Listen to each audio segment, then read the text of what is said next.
سبق پھر پڑھ صداقت کا، عدالت کا، شجاعت کا، لیا جائے گا تجھ سے کام دنیا کی امامت کا۔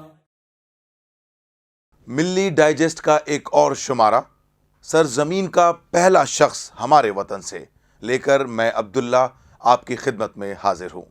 آداب قبول کیجیے۔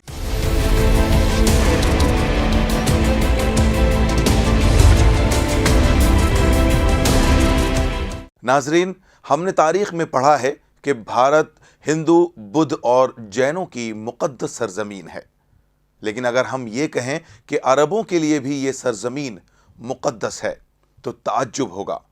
وہ بھی صرف چند ہزار سالوں سے نہیں، بلکہ عربوں کا ماننا ہے کہ بھارت ان کا آبائی وطن ہے۔ حدیث میں آیا ہے کہ سب سے پہلے انسان حضرت آدم جنت سے نکالے جانے کے بعد اسی بھارت کی سرزمین پر اترے تھے۔ لنکا کے پہاڑ پر آپ کے پہلے قدم کا نشان آج بھی باقی ہے۔ ابن جریر، ابن ابی حاتم اور حاکم وغیرہ حدیث کی کتابوں میں حوالہ دیا گیا ہے کہ حضرت آدم جنت سے بھارت کے جس علاقے میں اترے تھے اس کا نام دجنہ ہے۔ مشہور تاریخ داں مولانا سید سلیمان ندوی کی رائے ہے کہ یہ لفظ دجنہ ہندی زبان کے دکھنہ کا مساوی ہو سکتا ہے۔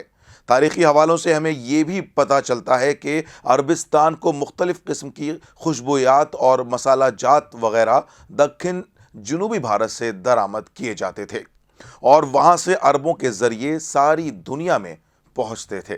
آپ کا دعویٰ ہے کہ یہ اشیاء حضرت آدم جنت سے لائے ہوئے تحفہ جات کا نمونہ ہو سکتی ہیں۔ آپ کی رائے ہے کہ بھارت میں دستیاب لیمو، کیلا، انجیر وغیرہ جنت کے تحفے ہو سکتے ہیں۔ ایک اور حدیث میں آیا ہے کہ جنت سے 4 دریا نکلے ہیں: نیل، فرات، جیہون اور سیہون۔ دریائے نیل مصر میں، فرات عراق میں، جیہون ترکستان میں ہے۔ سیہون کے بارے میں بے شمار علماء کی رائے ہے کہ یہ بھارت کا ایک دریا ہے۔ کچھ لوگوں نے اس چوتھے دریا کی دریائے سندھ کی حیثیت سے شناخت کی ہے۔ آخرکار یہ تاریخی حقیقت ہے کہ حضرت آدم نے سب سے پہلے اسی بر صغیر ہند میں قدم رکھا تھا۔ یہ بھی کہہ سکتے ہیں کہ آپ پر وحی بھی اسی علاقے میں نازل ہوتی تھی۔ قدیم زمانے سے ہی عربوں کو بھارت سے جذباتی تعلق پیدا ہونے کی یہ ایک اہم وجہ ہے۔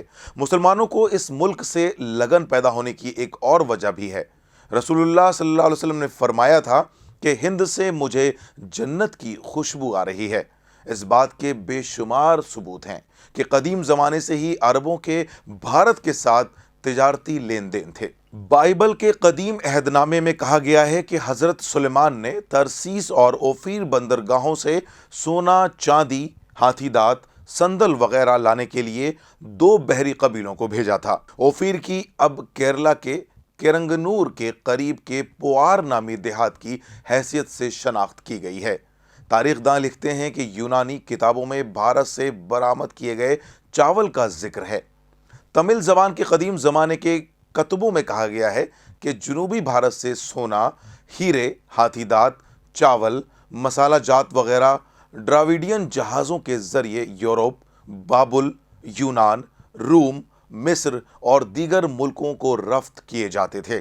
اسی طرح بابل کے کھنڈرات میں ساگوان کے درخت ملے ہیں، جس کے بارے میں تاریخ دانوں کی رائے ہے کہ یہ کسی زمانے میں جنوبی بھارت سے لائے گئے تھے۔ یمن کی سبا قوم نے 1000 قبل مسیح میں بھارت کے ساتھ تجارتی تعلقات مضبوط کیے تھے۔ تاریخ داں جوزف سنو لکھتے ہیں حضرت سلیمان کے زمانے میں یعنی 950 قبل مسیح بمبئی کے ستارہ سے فلسطینیوں کے تجارتی تعلقات تھے۔ بھارت کا مخمل اور رومال وغیرہ عرب ممالک میں بہت مشہور تھے۔ قدیم زمانے کی عربی شاعری میں ان کی تعریف دکھائی دیتی ہے۔ تجارتی تعلقات کے علاوہ تعلیمی تعلقات بھی بہت قدیم زمانے سے تھے۔ تقریباً 800 قبل مسیح میں عربوں نے بھارتیوں کو لکھنا سکھایا تھا۔